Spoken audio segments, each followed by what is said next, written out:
Northwoods League Baseball this evening. A beautiful night from Duluth. Tanner Hoop, Zach Penrise on the call. We're joined by the radio voice of the Minnesota Vikings, Paul Allen. And thank you so much for stopping up here. You were in town throwing out the first pitch, and kind of give us a few minutes. You guys sound great. I don't know if throwing the first pitch would be a proper way to describe it. I kind of rolled it up there, but hey, that's what 52-year-olds do. Were you a baseball player growing up, Paul? Yes, I played baseball.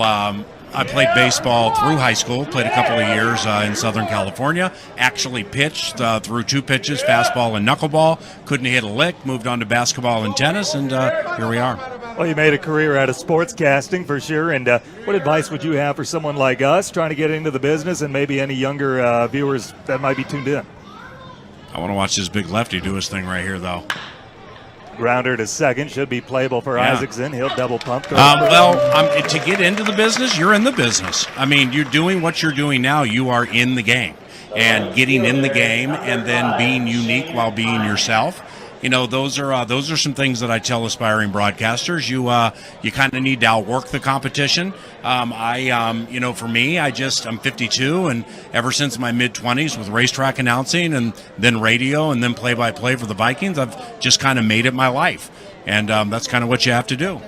Yeah, Paul, quick question here for you, Zach Penrise. And I have a question for you guys too. Oh, let's hear it. Yeah, no, jump in, please. I mean, when they were, I'm not an elite Northwoods mind, but when they were doing the lineups specifically for the Huskies, I mean, there's a guy from Loyola Marymount, Coastal Carolina, foul ball left side. How does the Northwoods League draw players, and what type of players play here, and what do they hope is next? It's built up like a name for itself here. The Northwoods League has. It's basically, there's a lot of great leagues, and when you talk about summer baseball, a lot of people think of Cape Cod and stuff like that. But Northwoods League has built a name for themselves for the last few years, and it's things like this webcast too that make it so recognizable. And guys want to play here. Basically, one of the big drawing cards for them is how many games there are. They play 72 games in 76 days. Didn't Curtis Granderson play in Northwoods League for Mankato, right? Yep. Yeah, he was with the Moondogs. Yep. I think he wasn't? Yeah, so no, they play so many games, and that's why guys want to come here, and they're trying to replicate pro baseball as best they can. They have the wooden bats, and college kids want to get some more work here in the summer. Grounder right back to Newell. He'll turn and fire to first, 2 away. So you don't have dreams about professional baseball if you're not coming here. This is your chance to move on. No, I mean, you're like, I guess to rephrase the question you asked me, it probably would be, what do you do to take the next step? Because you guys are in the game. You guys both sound great. I was behind you for the entire first inning. And, it's not like you're working in some podunk, awful part of the country. So, I mean, you have blessings in front of you. Like you talked about the level of respect for the league. I mean, look at this view you have in front of you now, and you have legitimately good baseball players. So, I never really was big on listening back to my radio or play-by-play work, but, that doesn't mean others shouldn't do it. And I would say just listen back to it and, find areas where you think you can improve and, try to find ways you can stand out. Well, I wanted to ask you about the Minneapolis Miracle call, something that was really special, I know, for a lot of people in this area. I was at the game, and it was a really special moment for me. Yeah. You said it yourself. You went nuts on that call. And I heard a story about you were talking about your spotter and how he kept his composure when the entire stadium lost his mind and helped you make the call. Tell me a little about some of the guys around you that maybe don't always get the credit they might deserve. Well, the Vikings Radio Network, and the games are carried on 92.1 The Fan. Guy from Thunder Bay walks. He's on first. 1-0 Thunder Bay. And we have 2 outs in the top of the second. The Vikings Radio Network, I have people with whom I've worked for many years, so we have a level of trust in each other. And I think one of the things at which we really are good is letting people do what they're compensated to do. So there are certain ways that I think the broadcast should go sometimes. There are certain things the executive producer, spotter, statistician, or whatever think I should say, but they just know over the long haul that we're going to all put in enough work and that we all care about it enough so that collectively as a team we are going to put out a good product. So, the statistician for home games, Eric Nordquist, he's here right now, and he's also the producer for my 9 to noon radio show on KFAN. So the ability to be able to work with him during the course of the week, talk about the game. I just like to surround myself with a lot of people who take things very seriously. because these are being a play-by-play voice in the NFL is a very privileged job, and I don't for a second take that job for granted. Yeah, Paul, quick question over here. Yeah, what's up, man? You mentioned, there's a lot of different ways that people can get involved with broadcasting and what takes them to their ultimate end goal. Mm-hmm. How did you get the Minnesota Vikings job? And I'm sure that's obviously a very coveted position, and so many positions like that are so hard to get that you mentioned. How did that really come to fruition for you? Well, the entire story would take us until the 7th inning for me to explain. So I'll give you the encapsulated, truncated version. In 2000, the Minnesota Vikings wanted their games broadcast worldwide, and the WCCO radio and the CBS family carried the team at the time. They did not want to put a broadcast out to whatever.com. So the Vikings came to KFAN and they're like, we want to have strictly a .com broadcast at KFAN.com and Vikings.com. And so we'd like to use you guys. So one of my bosses in my third year at KFAN, and I'd never done play-by-play at any level, said, anybody want to do play-by-play? And I said, I'll try. So I did a .com broadcast of 10 of all 16 games, 10 live, 6 off TV, which was a complete disaster at times in terms of making mistakes. So that's kind of how I started. And thus, pickoff, throw to second, safe. Got by him. And Thunder Bay running roughshod on the broadcast right now.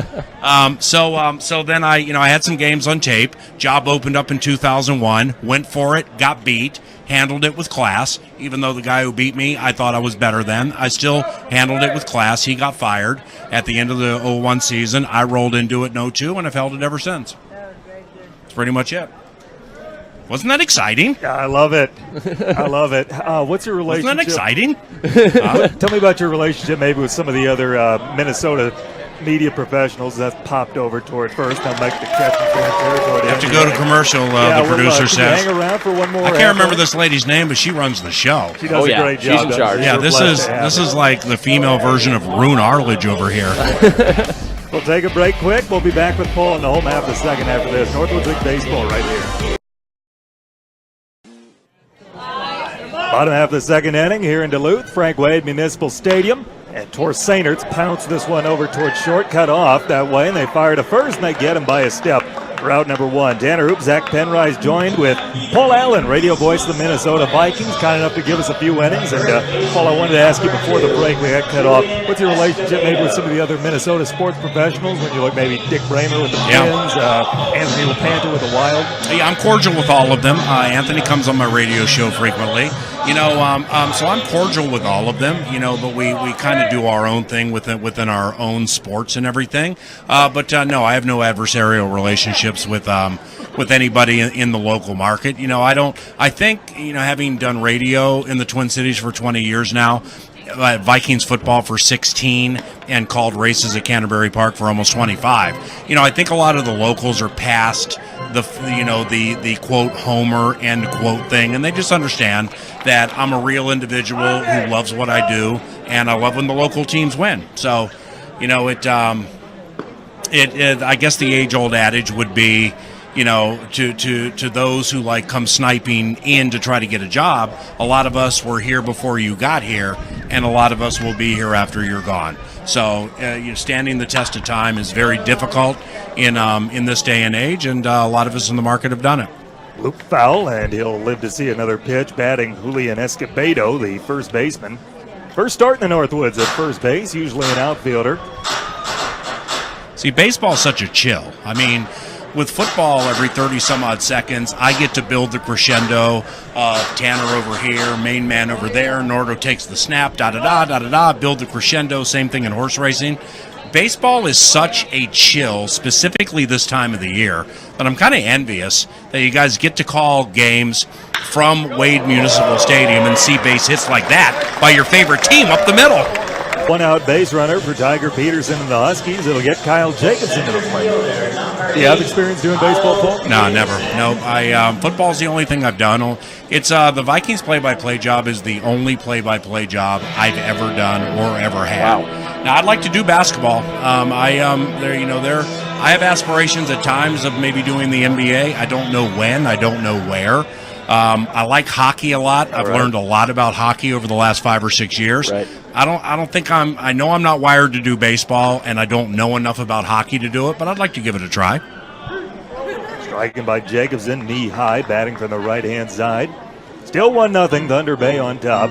See, but like the weird thing for me with baseball is my favorite broadcasters are baseball play-by-play guys. I mean, I get the Major League Baseball extra innings package God rest the soul of Vin Scully, but like I would sit back. I'm the guy who sits back and just will sit in the sinkhole or lay in bed and listen to Vin Scully, listen to Dave Sims call Seattle Mariners games, listen to Dick Bramer call Twins games. I like when a play-by-play guy in Major League Baseball is very good. They really, really stand out.